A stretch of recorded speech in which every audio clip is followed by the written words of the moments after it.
안녕하세요. 반갑습니다. 이국영 강사입니다. 요번에는 파이널 모의고사 헌법 과목 해설 강의 3회차를 한번 해볼 수 있도록 할게요. 1번에 1번 보죠. 우리 헌법을 개정하는 어떤 난이도에 따라 바꾸기 어려운 경성헌법과 바꾸기 좀 쉬운 연성헌법이 있는데, 우리나라 같은 경우에는 국민투표를 하지만 경성헌법의 개념 자체가 그 법률보다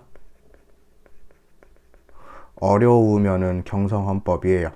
그래서 꼭 국민투표를 할 필요 없이, 예를 들어서 법률 만들 때는 100명의 찬성이 필요하다, 국회의원. 그러면 이제 헌법 만들 때는 국회의원 200명의 찬성이 필요하다, 국민투표는 필요 없다. 그래도 충분히 이제 법률보다 어려워지는 것이 되기 때문에 우리가 경성헌법은 개정 절차에서 국민투표를 필수적으로 요구하는 것은 아니에요. 우리나라는 이제 그렇다 이거죠. 근데 다른 나라 같은 경우에는 안 그런 것도 있다. 2번은 이 부분이 틀렸죠. 우리 헌법은 헌법 개정의 한계에 관한 규정을 두고 있다. 틀렸어요. 우리가 이제 비교할 만한 것이 제2차 개정헌법에서는 이런 헌법 규정을 절대 바꿀 수 없다. 예를 들어서 민주공화국이다, 대한민국의 국민의 주권이 있다, 이런 식으로 이런 일정한 조항들은 절대 바꿀 수 없다, 변경이 어렵다 라는 명문의 규정이 있었거든요. 근데 지금은 이런 식으로 절대 바꿀 수 없다라는 명문의 규정은 없어요. 대신 우리가 이제 헌법 바꿀 때는 국민투표에 의해서 하도록 규정하고 있죠. 뒷부분은 맞습니다. 그래서 이거 틀렸고 3번이 이제 전체적으로 옳은 문장이죠. 이렇게 읽으면 돼요. 헌법의 여러 가지 규정 가운데에는 헌법의 근본 가치를 보다 추상적으로 선언한 것도 있다. 그래서 이념적, 논리적으로는 헌법 규범 상호 간의 우열을 인정할 수 있습니다. 하지만 그게 다른 헌법 규정이 다른 헌법 규정을 위헌으로 만들 수 있을 정도는 아니다. 어떻게 읽어야 되냐면은, 그것이 어느 특정 규정이 헌법의 규정이 다른 규정의 효력을 전면적으로 부인할 수 있을 정도의 효력상의 차득을 의미하는 것이라고 볼 수는 없다. 해서 이 문장은 우리 경찰 시험에서도 많이 나왔기 때문에 꼭 전체적으로 이해를 해주셔야 돼요. 4번은 틀렸습니다. 왜냐면 이제 우리 1972년 헌법은 7차 개정 헌법인데, 요거는 이제 헌법 개정 절차가 이원화 되어 있다고 저번에 풀었죠. 그래서 대통령이 제안한 부분과 국회가 제안한 부분이 다르다 그랬어요. 대통령이 제안한 것은 국민투표를 한다 그랬고, 국회가 제안한 것은 통일 주체 국민회의에서 한다고 했기 때문에 절차가 두 개로 나눠진다 그랬죠. 그래서 4번은 틀린 지문이 됩니다. 그래서 답은 3번이 되겠죠.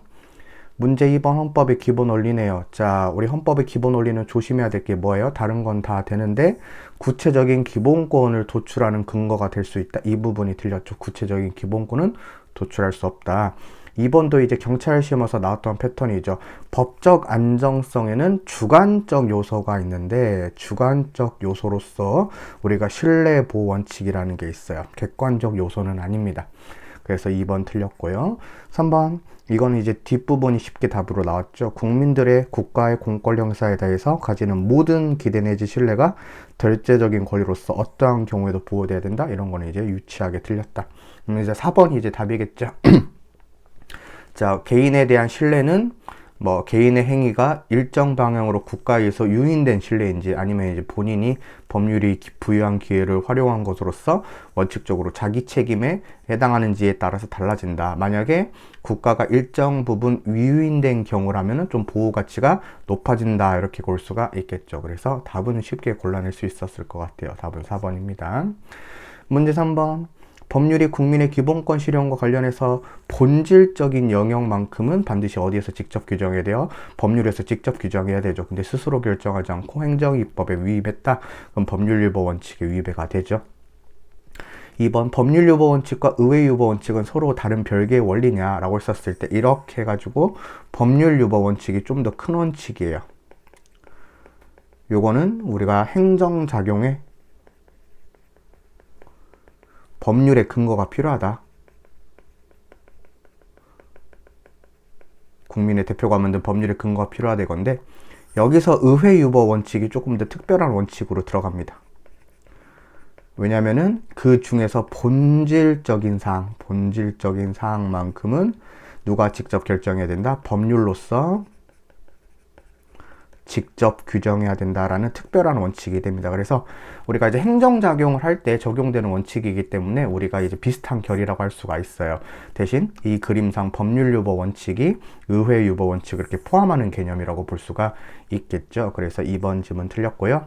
그러면 법률로서 스스로 규율해야 되는 사항이 어떤 건지는 그 법률과 관련된 내용이 국민에게 이득이 될 수도 있고 손해가 될 수도 있고 다양한 영역이 있기 때문에 일률적으로 획정될 수는 없겠다. 그래서 이제 답은 4번이 골라지는데 이렇게 되는 거죠. 우리 법률요보 원칙은 국민의 기본권과 관련된 영역에 있어서 행정권이 행사할 때 적용되는 것이지 행정권이 행사되더라도 국민의 기본권 규범과 관련이 없는 경우까지 준수되도록 요청되는 것은 아니다 해서 4번이 적절한 게 되겠습니다. 그렇죠. 자, 문제 4번 국적에 관련된 것이네요. 대한민국에서 발견된 기하, 고하는 대한민국에서 출생한 것으로 추정하죠. 요거는 이제 늘 나오는 패턴이고, 그 다음에 2번 외국인으로서 대한민국의 국민인 부 또는 모에 의해서 인지된 사람은 국적법에 따라 법무부 장관에게 인지 신고를 할 수 있는데 출생시로 소급하는 게 아니죠. 빵살로 소급하는 게 아니라 신고한 때부터 우리가 뭐가 된다? 대한민국 국적이 부여가 되기 때문에 이렇게 틀려서 나올 수가 있어요. 3번이 이제 전체적으로 맞는 지문이고요. 4번은 이제 조심해야 될 게 대한민국의 국민으로서 자진해서 외국 국적을 땄대요. 그럼 외국 국적 신고를 한 때가 아니에요. 외국 국적을 취득한 때예요. 취득하고 신고를 하고 시간적인 차이가 있죠. 그래서 외국 국적 취득을 한 때 이미 대한민국 상실을 하기 때문에 취득한 때 이렇게 쓰는 게 좋겠죠. 그래서 요거 조심해서 여러분들이 좀 풀어주시면 되겠다. 3번이 맞죠. 3번은 대한민국 국적을 취득한 외국인으로서 외국 국적을 가지고 있는 자는 우리나라 국적을 땄으면 이제 1년 내에 외국 국적을 포기해줘야 된다. 만약에 이를 이행하지 않으면은 그 기간이 지나면 대한민국 국적을 상실하는데 또 재취득이 가능하죠. 요거까지 생각하면 좋겠지. 재취득도 1년 내에 가능하다 이렇게 생각하면 되죠. 재취득 같은 경우에는 신고만으로서도 충분하다 이런 식으로 우리가 공부를 많이 했어요. 문제 5번 목적의 정당성이 위배된 사례를 골라보라 이거네요. 그래서 이거 혼인빙자 간음죄죠. 목적의 정당성이 위배가 된다. 자, 그 다음에 요것은 우리 경비업자에게 겸용을 금지한 사건인데 경비업자에게 겸용을 금지하도록 사건은 사건인데 얘는 목적의 정당성은 인정이 됐지만 수단의 적합성부터 인정이 안 됐던 사례입니다. 그래서 틀렸고 D번에 피의자 후방에 앉으라고 요구한 행위 목적의 정당성이 위배가 되죠. 그 다음에 문화예술계 블랙리스트 사건이죠. 그래서 정부의 문화예술 사업에서 배제하도록 지시한 행위 이것도 목적의 정당성 위배. 그 다음에 공인도 아니고 중범죄를 저지른 사람도 아닌 보험 사기 혐의로 경찰 조사를 받은 피의자에 대해서 촬영 허용을 한 거 이것도 목적의 정당성 위배가 되죠. 그래서 목적의 정당성이 위배된다고 본 것은 기업과 디귿과 그 다음에 리을과 비읍이 되기 때문에 모두 4개가 되겠어요. 네, 이런 식으로 이제 풀면 됩니다. 이거 관련된 내용은 이제 최근에 경찰 해경 시험에서도 출제가 됐었기 때문에 여러분들 그렇게 공부하시면 되겠어요. 문제 6번. 자, 기본권 능력을 가진 사람은 모두 기본권의 주체가 된다. 즉, 기본권을 가지면은 기본권의 주체성이 인정이 되는데 그 모든 기본권 주체가 행사 능력을 가지는 것은 아니라는 것은 한 가지에만 잘 생각하면 되죠. 바로 선거권입니다. 선거권 같은 경우에는 미성년자 같은 경우에는 기본권의 주체성은 인정이 되죠. 가지긴 하지만 행사를 못한다. 행사하는 능력이 제한이 된다. 왜냐하면 18세로 제한이 돼 있으니까. 그 다음에 2번. 인간의 권리로서 외국인에게도 주체성 인정되는 일정한 기본권을 불법 체류 여부에 따라서 그 인정 여부가 달라지는 것은 아니다. 맞는 지문이 되겠습니다. 그 다음에 3번. 정당은 단체죠. 근데 생명, 신체, 안전에 관한 기본권 침해, 미국산 쇠고기를 먹으면 아플 수도 있다. 이것은 사람만 청구할 수 있는 기본권이기 때문에 정당 같은 단체에게는 인정될 수 없겠죠. 요것이 이제 3번이 틀렸고요. 그 다음에 4번은 원칙을 물어보고 있어요. 국가나 국가기관 또는 국가조직의 일부나 공법인은 원칙적으로는 우리가 기본권의 소지자가 아니라 수범자이기 때문에 원칙적으로 헌법소원 18은 청구할 수 없다 해서 3번이 답이 되겠죠. 기본권의 경합과 충돌. 자, 기본권의 충돌은 말 그대로 이렇게 저 화면을 보시면 쾅 이렇게 충돌하는 것이죠. 그래서 갑이라는 기본권의 주체와 이렇게 충돌해가지고 을이라는 기본권의 주체끼리 충돌을 해요. 서로 다른 기본권의 주체끼리 충돌한다. 기본권의 경합은 뭐예요? 경합?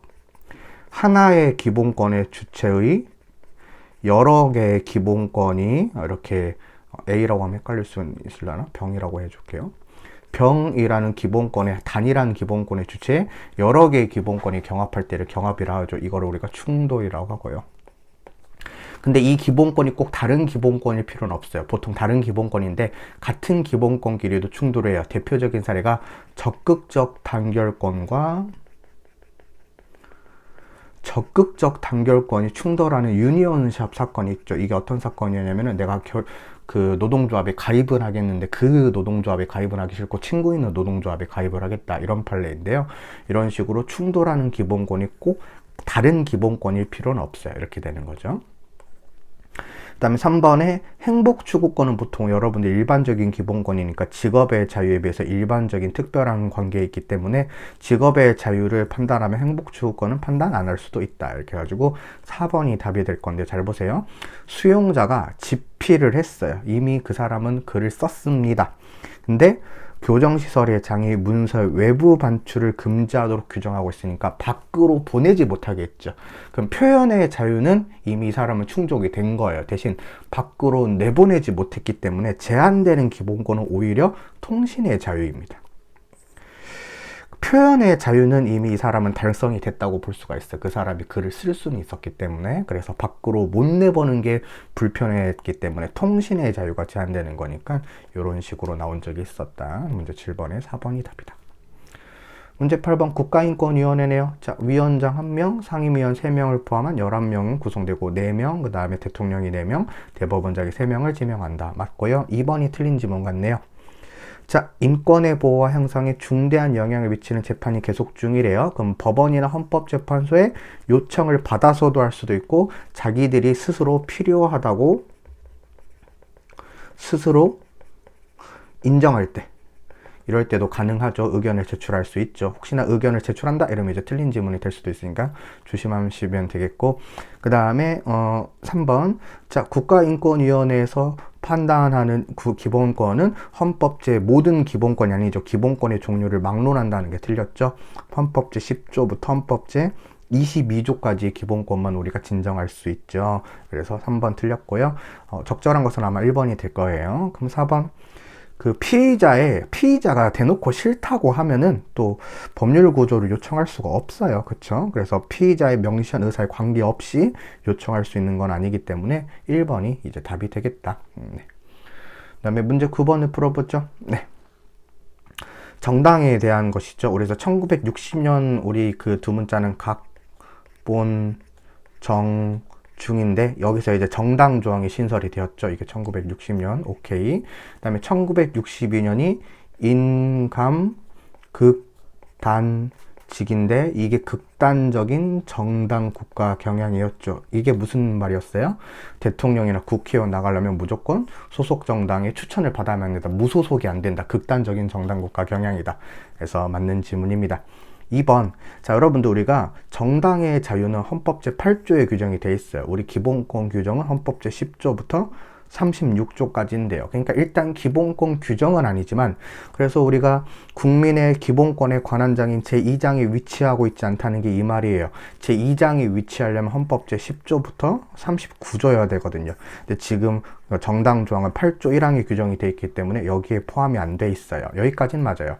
근데 8조 1항으로부터 기본권을 도출은 시킬 수 있죠. 바로 정당의 자유를 발견할 수는 있습니다. 그러면은 결국에는 헌법소원 심판을 청구하는 것이 가능해지죠. 그래서 정당의 자유는 헌법에 명시되지 않은 기본권으로서 발견하면 되는 것이기 때문에 기본권성을 인정할 수 있으니까 결국 헌법소원 심판을 청구할 수 있고 정당의 자유로 헌법소원 심판을 청구한 사례가 되게 많죠. 그렇게 생각해도 되겠습니다. 그래서 요거는 틀렸다. 디귿번은 여러분들 요거 뭐예요? 정당의 목적, 조직과 활동이 민주적이어야 되고 의사 형성에 참여하는데 필요한 조직을 가져야 된다. 이것은 헌법제 8조 1항이 아니라 헌법제 8조 2항이죠. 얘는 근거 규범은 아니고 정당이려면 이 정도는 갖춰야 된다는 한계 규범이었어요. 그래서 정당의 자유에 대한 한계로 작용한다. 정당의 자유의 근거를 제공하는 것은 아니다. 이렇게 되겠죠. 그래서 3번 디귿번 지원 맞죠. 근거 규범은 8조 1항이죠. 그 다음에 리을 헌법재판소가 정당 해상 결정을 내리기 위해서는 해상 결정이 비례 원칙에 부합하는지를 숙고해야 되는데 이게 통상적으로 적용하는 비례 원칙을 쓰냐 이건데요. 이것은 여러분들 조금 설명을 해줄게요. 여백이 좀 없구만. 예를 들어가지고 좀 지운 다음에 이런 식으로 생각해 보죠. 보통 기본적으로 비례심사, 비례 원칙은 우리가 이제 다른 공권력이 이렇게 우리가 이제 갑이라는 사람의 기본권을 제한할 때 헌법재판소가 이렇게 제3자의 기준으로서 비례 원칙을 심사를 하겠죠. 과잉금지 원칙을 심사를 해요. 근데 이거랑 다른 모습으로서 뭐가 있냐면 여기다가 있을게요. 여기다가 다른 게 우리 정당해산 심판은 헌법재판소가 직접 갑이라는 사람들의 정당의 자유를 제한하는 거랑 똑같습니다. 왜냐면은 헌법재판소만이 정당해산 심판을 할 수가 있으니까요. 그러니까 일반적인 이 비례원칙 심사와 그다음에 여기서 스스로 비례원칙을 적용해야 될 심사가 같을 수가 없어요. 그림이 다르기 때문에. 그래서 이 헌법재판소가 직접 정당해산 심판으로서 기본권을 제한할 때는 통상적으로 기능하는 위헌심사의 척도에 의한다는 것이 아닌 것이 되기 때문에 우리가 리을번은 틀렸습니다. 미음번은 쉽죠? 정당해산 시키려면 과반수가 아니라 6인 이상의 찬성이 필요하다. 그 다음에 비읍번은 명문의 규정 유무에 상관없이 정당해산 결정되면 국회의원직 상실된다. 그 다음에 지역구에서 당선되든 비례대표로 당선되든 상관없이 상실이 된다 해가지고 우리가 적절한 것은 기역과 그 다음에 디귿과 그 다음에 비읍번이니까 답은 3번이 되겠죠. 네. 2번이 되겠죠. 죄송합니다. 어이구, 3개로서 2번이다. 확인 안 했으면 또 큰일 날 뻔했어. 휴. 자, 문제 10번 보겠습니다. 잘 나오고 있니? 네. 문제 10번. 지방자치단체를 폐지하거나 없애요. 그럼 지역 주민들도 불만이 생길 수가 있죠. 헌법 행복추구권 같은 것들이 문제가 될 수가 있으니까 헌법소원의 대상이 될 수 있어요. 틀렸고, 그 다음에 주민소환제 제도 자체는 지방자치제도의 본질적인 내용에 해당하지도 않고 헌법상 기본권에 해당하지도 않죠. 이렇게 풀면 되겠습니다. 3번에 지방자치단체장이 처리하는 사무가 자치사무인지 기관임 사무인지는 뭐 전체적으로 고려해서 판단해야 된다 해가지고 3번 지문이 답이 되겠고요. 그 다음에 4번인데 우리가 조례에 대한 법률의 위임은 법규명령에 대한 위임과 같이 반드시 구체적으로 범위를 정해서 할 필요는 없고 다소 포괄적으로도 가능하죠. 그래서 조례에 대한 법률의 위임에 때는 이제 포괄위임 금지 원칙이 엄격하게 정해지지는 않는다 이렇게 되는 것이죠. 그래서 답은 3번이 되겠습니다. 문제 11번 헌법 제10조로부터 도출되는 일반적인 인격권에는 개인의 명예에 관한 권리도 당연히 포함이 되는데 명예는 외부 객관적인 가치평가만 의미하고 나 혼자 쩐다라는 주관적인 내면 감정은 포함되지 않죠. 그래서 1번 일단 틀렸고요. 2번인데 우리 국군 포로와 관련해 가지고 대통령령을 제정할 의무가 있습니다. 그 사람들의 명예를 회복시키기 위해. 근데 그 의무가 상당 기간 동안 불이행돼 있고 이를 정당화할 이유도 찾아보기 어려운 경우에는 이렇게 행정 입법을 안 만들어준 것은 헌법의 위반이 된다라는 국군 포로 관련된 법을 안 만들어준 사건 이렇게 되겠어요. 3번에 우리가 이제 마약류 사범에 대해서는 우리가 이제 이런 둔부를 벌려서 항문을 보이게 하는 방법으로 우리가 심사를 해야 되겠죠. 그래서 이런 정밀 신체 검사는 과잉금지 원칙이 위배되지 않는데 위배된다 했으니까 틀린 지문이 되겠습니다. 합헌 판례죠. 그 다음에 4번에 개인이 대마를 자유롭게 수수하고 흡연할 자유도 기본권으로 보호는 돼요. 대신 이제 제한을 할 수가 있겠죠. 그래서 이렇게 해가지고 답은 2번이 되겠습니다.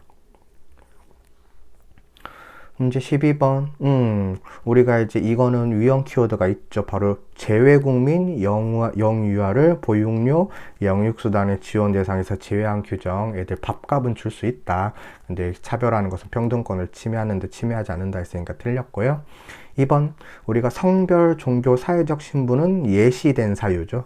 그러니까 요걸로는 절대 차별하면 안 된다 이렇게 하는 게 아니라 하나 예시일 뿐이니까 성별, 종교, 사회적 신분으로도 차별할 수 있어요. 그래서 절대적으로 이 분야에 대해서 차별을 금지할 것을 요구하는 것은 아니고 그렇게 입법 형성권을 제한하는 것도 아니게 되겠습니다. 그래서 2번 틀렸고요. 3번인데 평등원칙 위반의 특수성은 대상 법률이 정하는 법률효과 자체가 위헌이 아니라 그 수범자 한 집단에만 귀속돼서 다른 집단과 차별이 발생하니까, 그럼 이제 서로 구분이 되는 두 개의 비교 집단을 기준에 따라서 구분할 수 있어야지 평등권을 판단할 수가 있겠죠. 그래서 3번이 일단 답이 되겠고요. 4번은 자율형 사립고등학교인데, 이거는 우리가 어떤 부분이 나와 있습니까? 일반고와 같이 취급한다. 다 과학고와 달리 취급하고 일반고와 같이 취급하는 것은 자사고 학교법인 측의 평등권을 침해하는 것은 아니라 그랬어요. 뭐가 침해가 되는 거냐면, 빨간색으로 쓰면은 우리가 자율형 사립학교를 지원하게 되면 일반계 고등학교를 쓸 수 없는 바로 중복 지원 금지 조항이 따로 있었죠. 요게 이제 지원자면 이제 학생이나 학부모의 평등권을 침해한다, 이런 식으로 두 가지를 나눠서 봐야 된다 그랬죠. 이 자율형 사립고등학교를 우리가 이제 과학고랑 달리 취급하는 것은 학교 법인 측의 평등권을 침해하는 것은 아니라 그랬어요. 그래서 이렇게 두 가지를 나눠서 봐줘야 된다. 최근에는 이 부분도 시험에서 나온 적이 있기 때문에 챙겨두실 필요가 있겠죠. 네. 문제 13번 영장주의네요. 쭉 읽어볼게요. 영장주의란 성사절차와 관련해서 체포, 구속, 압수수색, 강제 처분을 함에 있어서는 사법권 독립에 의해서 신분이 보장되는 법관이 발부한 영장에 의하지 않으면 안 된다라는 원칙이기 때문에 중립적인 법관이 구체적인 판단을 거쳐 발부한 영장에 의해야 된다. 맞는 지문이고, 우리가 2번은 그 숨을 호흡기 측정으로 이제 우리가 그 혈중 알코올 농도를 심사할 때 영장을 가져오든 안 가져오든 우리가 호흡을 불어주지 않으면 의미가 없다 그랬어요. 이것을 우리가 당사자의 협력이 필수적이라 그래. 이러면 영장이 있든 어떤 의미가 없으니까 영장주의가 적용되지 않는다. 영장을 필요로 하는 강제처분이라 할 수가 없습니다. 3번 지문은 조심해야 되죠. 자, 여러분들이 알고 있듯이 기지국 수사를 허용하는 통신사실 확인자료 제공 요청 판례는 헌법에 위반은 되지만 우리가 영장이 아닌 법원의 허가를 받도록 하고 있어. 이 법원의 허가가 영장 절차와 똑같습니다. 그러면 이제 헌법상 영장주의 위반은 아니고 과잉금지 원칙에 위배돼서 개인정보 자기결정권 등을 침해하는 판례라고 공부를 해줘야 되죠. 자, 4번은 이 3번 지문과 비교를 해야 되는데요. 바로 전기통신사업법상의 빨간색으로 할게요. 전기통신사업법상의 말이 좀 다르죠? 통신자료 제공 요청 판례입니다. 요거는 요거랑 비교를 꼭 해줘야 돼요. 3번은 이제 그 통신비밀보호법상의 통신사실 확인자료 제공 요청 판례였고요. 4번은 전기통신사업법상의 통신자료 제공 요청 판례였는데, 요거는 임의수사에 해당합니다. 우리가 좀 까다롭죠. 그래서 암기를 좀 해줬어야 되는데, 이런 것들이 이제 최근에 2023년도에 어디 나왔기 때문에 경정승진 시험에서 나왔기 때문에 요거는 또 이거 비교해가지고 영장주의가 여기는 적용이 됩니다. 여기는 영장주의가 적용은 되지만 위배는 아니다 이거고, 요거는 임의수사에 해당하니까 영장주의가 아예 적용이 안 된다 이거죠. 그래서 꼭 구별해가지고 봐주시면 좋겠어요. 시험생들이 약자죠. 상대적으로 어쩔 수 없습니다. 개인정보 자기결정권. 자, 모든 신상정보 등록 대상자 등록 정보를 20년 동안 보존 관리하는 거, 개인정보 자기결정권을 침해한다. 죄송합니다. 그 다음 2번은 유죄 판결이 확정된 자로 신상정보 등록 대상자가 되도록 규정인데 어떤 범죄 빼고는 다 펀이에요. 통신매체 이용 음란죄 빼고는 다 펀인 판례이죠. 요거는 이제 카메라 이용 촬영죄니까 헌법에 위배되지 않는다 해서 2번 일단 답으로 고를 수가 있겠고요. 3번도 위헌 키워드 바로 보이네요. 형제자매에게 가족관계 등록부 등에 대한 증명서 교부 청구권을 부여하는 거 헌법에 위반이 된다. 오케이. 4번. 자, 법원에서 불처분 결정된 소년부 송치 사건에 대해서 뭐를 규정을 안 했냐면 수사 경력 자료의 삭제와 보존 기간에 대해서 규정을 안 했어요. 이러면은 법원에서 불처분 결정을 받았음에도 불구하고 소년부 송치 사건이 평생 수사 경력 자료가 남게 되니까 낙인이 찍혀지게 되는 문제가 생기게 돼요.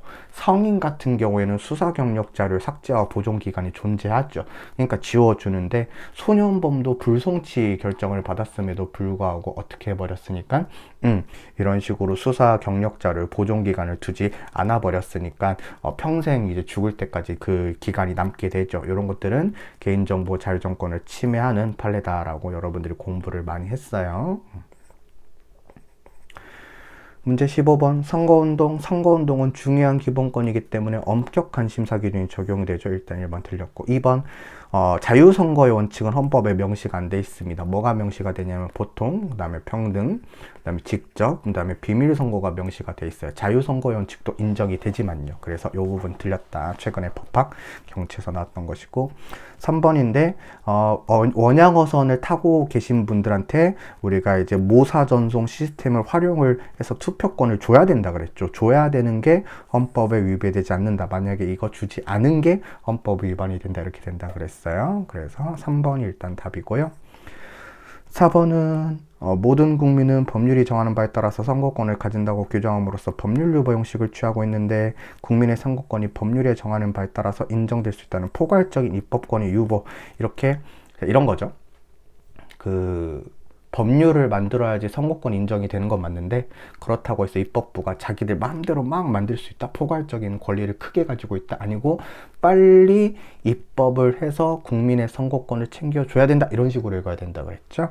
자, 그래서 포괄적인 입법권이 유보하에 있음을 의미하는 것은 아니기 때문에 이렇게 틀려가지고 3번을 답으로 골라내면 돼요. 문제 16번. 자, 이 사람은 요거를 골라내면 되는데 아동학대 관련 범죄로 벌금형이 확정된 날로부터 10년이 지나지 않은 사람은 어린이집을 설치할 수 없거나 근무할 수 없고, 이렇게 10년간 재격을 재교부받지 못하도록 규정한 것은 헌법 위반이 되는 판례입니다. 그래서 여러분들 이제 최신 판례이긴 한데, 이 판례는 이제 결론은 뭐냐면은 목적의 정당성과 순환의 적합성까지는 인정이 되는데 피해 제소성과 법익의 균형성의 원칙이 위배돼서 위헌인 판례죠. 그래서 얘도 노답 모형제 판례로서 추가가 됐다 그랬어요. 잘 보세요. 그럼 이 사람이 사고를 쳐가지고 이제 보육고사로 말할 수가 없으니까 이 사람이 혼자서 주관적인 의미에 따른 직업 선택의 자유가 제한이 되겠죠. 모두가 그런 게 아니고. 그 다음에 2번 보시면은, 자, 좁은 의미의 직업 선택의 자유를 제한하는 것은 우리가 직업 수행의 자유를 제한하는 경우보다 일반적으로 크기 때문에 직업 결정의 자유를 제한하는 것은 엄격한 제한을 받게 됩니다. 단계 이론이죠. 바로 1단계가 직업 수행의 자유이고 제한하는 거고, 그 다음에 2단계, 지금 보고 있는 2단계가 주관적 사유에 의한 직업 선택의 자유를 제한하는 것이기 때문에 아무래도 2단계가 좀 더 엄격한 제한을 받는다.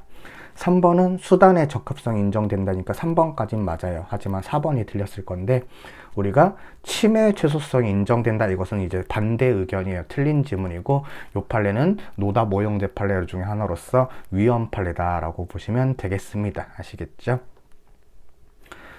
그래서 침해 최소성 원칙이 위배가 된다. 17번. 1번부터 답이네. 우리가 헌법 제34조의 인간다운 생활할 권리는 우리가 모든 국가기관을 기속하는 건 맞는데 입법부 또는 행정부는 열심히 노력해야 된다는 행위 규범으로서 작용을 하죠. 근데 헌법재판소에 있어서는 이 정도만 충족하면 된다라는 우리가 통제 규범, 위헌인지 아닌지를 판단하는 규정으로 작용하죠. 그래서 그 기속력의 의미가 다르게 이해가 됩니다. 자, 2번. 국가 목표의 무조건적인 최우선적인 배려가 아니라 단지 적절한 고려를 요청하는 것이고, 그 다음에 다른 국가 과제와의 조화와 우선순위 결정을 통해 이행할 수밖에 없다. 맞고. 3번. 공무원 연금법상 연금수급권은 공적인 성격이 들어가 있기 때문에 반드시 사적인 성격인 민법상 상속의 법리와 순위에 꼭 따라야 되는 것은 아니고 알맞게 독자적으로 따로 규율할 수가 있다. 왜냐하면 공적인 성격이 들어가 있기 때문이다. 4번. 공무원 연금법상의 연금수급권은 헌법에서 나오긴 하지만 헌법에 몇 급에서 몇 급으로 퇴직했을 때 얼마를 줘야 된다라는 게 직접적으로 규정은 안 돼 있어요. 그래서 헌법 규정만으로는 실현할 수 없고 법률에 의해서 얼마를 일했으면 얼마를 준다라고 형성이 필요하겠죠. 그래서 법률의 형성이 필요하다. 그래서 답은 1번으로 쉽게 고를 수가 있었다. 18번. 행정부가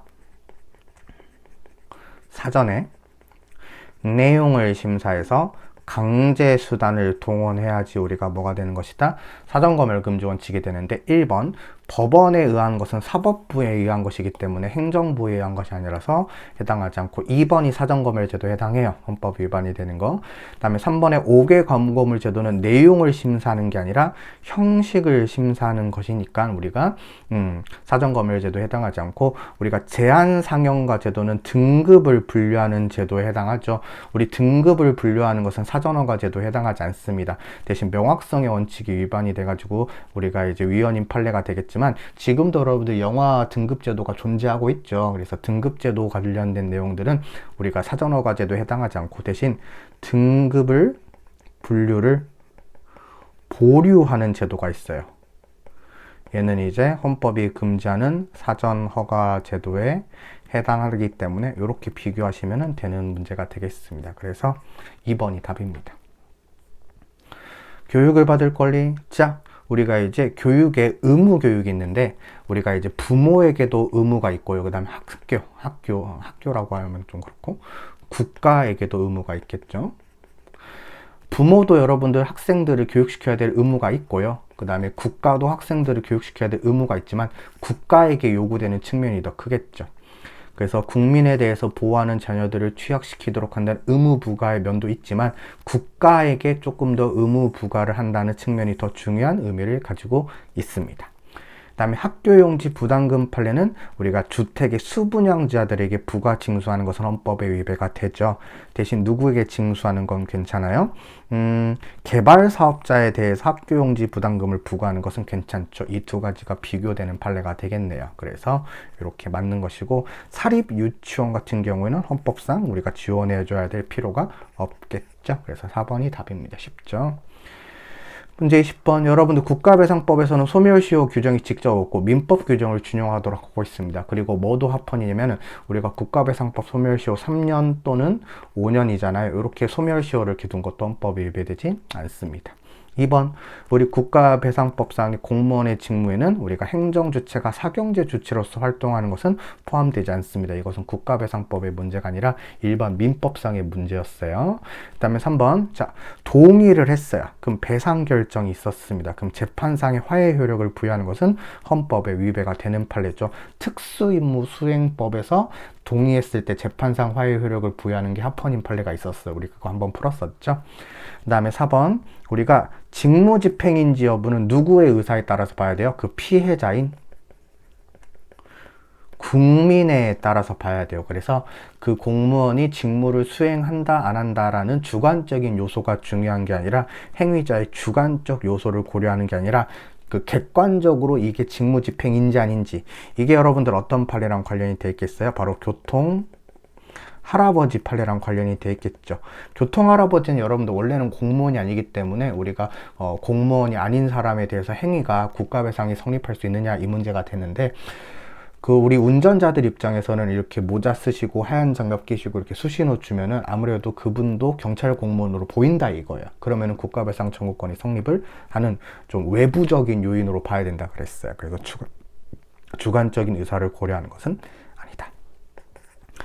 그래서 피해자 국민 입장을 좀 더 고려하기 위한 제도라고 보시면 되겠습니다. 그래서 틀렸다. 자, 그럼 이제 3회차는 여기서 마무리 지을 수 있도록 하고요. 연결해서 4회차도 이제 찍어가지고 올려드릴 수 있도록 할게요. 여러분들 고생 많으셨습니다. 고맙습니다.